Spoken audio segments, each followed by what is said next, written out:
C'est à Ça vous que je n'intéresse demande. que les gouvernements Mais et c'est les à vous que je plateaux demande. télé, ce Est-ce débat. que vous ne me Eh bien répondez pas? eh Est-ce que bien pour vous, le fait de porter une abaya, c'est tranquille, il y a pas de problème, c'est normal, il n'y a pas d'interdiction à mais avoir, eh c'est ben un mais non-sujet? vous savez, je dis, à toutes les femmes et notamment aux lycéennes que je ne suis personne pour leur dire comment est-ce qu'elles doivent s'habiller, que Gabriel Attal n'est personne pour leur dire comment est-ce qu'elles doivent s'habiller. Soyez libres les filles et n'écoutez pas les personnes qui vous disent, que vous seriez trop ou pas assez. Bonjour Louis Boyard. Bonjour. Vous êtes député La France Insoumise du Val-de-Marne. Vous étiez syndicaliste lycéen, à la tête d'un des premiers syndicats lycéens. D'ailleurs, l'an dernier, on vous avait beaucoup entendu sur les lycées. Mmh. Vous aviez lancé ce fameux blocus que vous Entre autres espériez dans propositions. les lycées. On va y revenir. C'est la première rentrée du nouveau ministre de l'Éducation, Gabriel Attal.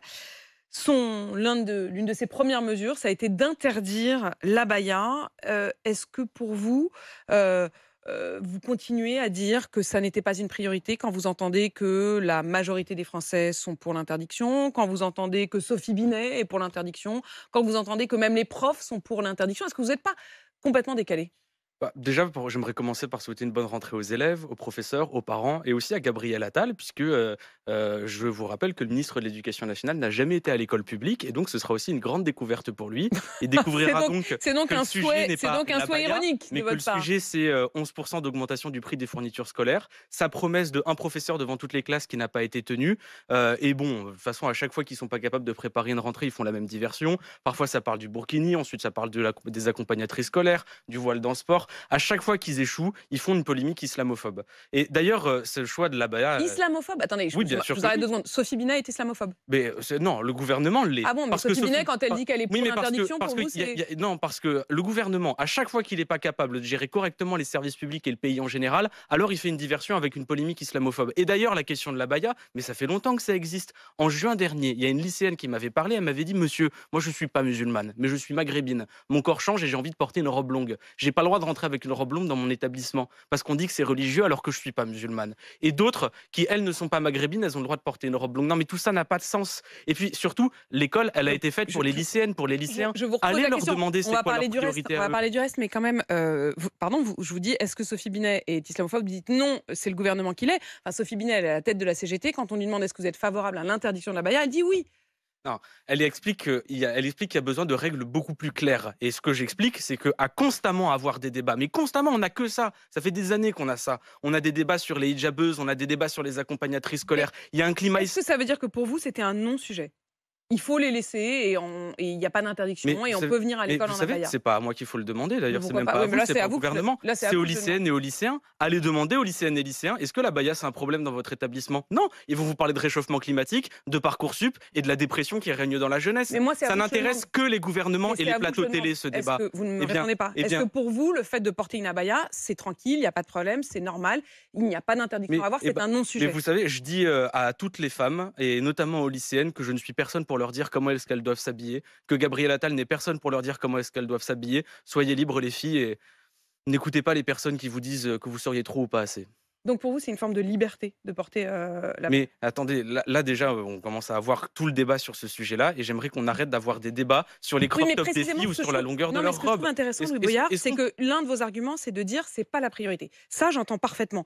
Mais dans ces cas-là, imaginons une situation où l'école irait bien. Est-ce que vous considéreriez malgré tout que l'abaya, qui certes n'est pas dans votre priorité, mais est-ce que c'est quand même dans la liste? mais C'est-à-dire, est-ce que ça fait quand même partie des points dont vous vous dites il faut à un moment s'y intéresser et il faut le traiter? c'est pas un vêtement religieux, l'abaya. Donc pour vous, c'est pas un vêtement religieux. Mais c'est même pas pour Quand moi. vous rentrez dans une classe, c'est ça l'argument de Gabriel Attal, hein. Il dit quand on rentre dans Mais une classe, voilà. on voit immédiatement qui sont les élèves musulmans et qui ne le Voilà, sont pas, et c'est ça mais qu'il j'aimerais veut rappeler que Gabriel sécuriser. Attal n'est jamais rentré dans une classe. Il sait pas ce que c'est que l'école publique. Il sait pas ce que c'est qu'une école de banlieue. On s'en Non, fout. mais Voilà, je vais au-delà de vous la question de répondre. Gabriel Attal, est-ce que vous, quand Je vous vais vous rentrez dans une répondre. classe, vous voyez J'ai été qui... dans un lycée du Val-de-Marne et on s'en fout. On a d'autres problèmes que les polémiques islamophobes utilisées par Gabriel Attal pour cacher le fait qu'il y a des gamins dans ma circonscription qui n'ont pas toutes les fournitures scolaires et qu'il n'y a pas un enseignant devant toutes les salles de classe. Ça devrait être ça le sujet de la rentrée. Mais sa diversion a fonctionné puisque le débat sur la baya qui n'intéresse que les plateaux de télé et le gouvernement a bien embrayé. qui intéresse visiblement les profs, hein.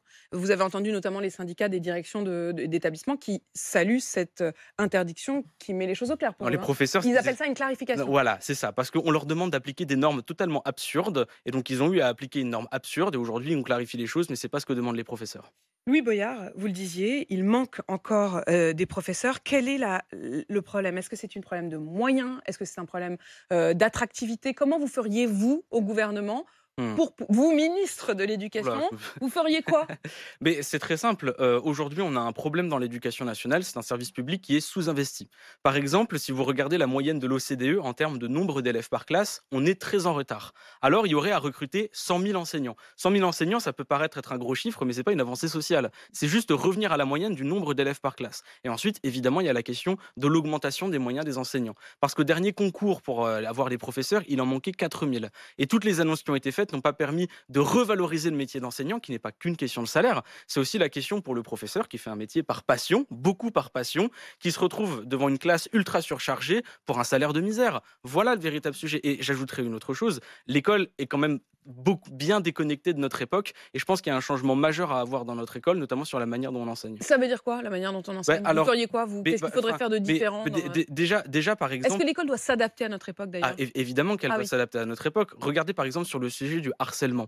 Et ben aujourd'hui, on a peu de place pour l'éducation des outils en ligne dans l'école. Voilà. Et ça ne s'apprendra pas assis dans une salle de classe, ça s'apprendra avec du temps de discussion, avec des spécialistes. Mais pour ça, on est beaucoup trop surchargé dans les établissements. Donc voilà le problème. Il y a un sous-investissement qui rend le métier d'enseignant peu attractif et une éducation nationale qui Et est en faut-il, retard. justement, sur cette question du manque de temps, faut-il allonger les temps scolaires? Quand Bah, Emmanuel Macron dit il faudrait raccourcir les vacances, notamment pour ceux qui ont besoin de renforts, qui ont besoin de cours de soutien. Voilà, mais ceux qui ont besoin de renforts et de cours de soutien l'ont justement besoin parce que ce sont les écoles qui sont les moins bien dotées en termes de personnel enseignant. Donc c'est un mauvais calcul. Je vous invite aussi à aller discuter avec les lycéennes et les lycéens qui expliquent que les rythmes scolaires sont extrêmement lourds. Dans certains endroits en France, vous avez un bus qui passe vous chercher, vous faites 1 heure de bus, vous arrivez 30 minutes avant, vous refaites la même chose le soir, vous êtes un Donc il faut lycéen. affiner, il faut Ah, davantage de bus pour pour moi, qu'on arrive pour moi, pile à l'heure et qu'on n'ait pas de non, il temps faut pas perdu d'avitage comme de ça pour plus.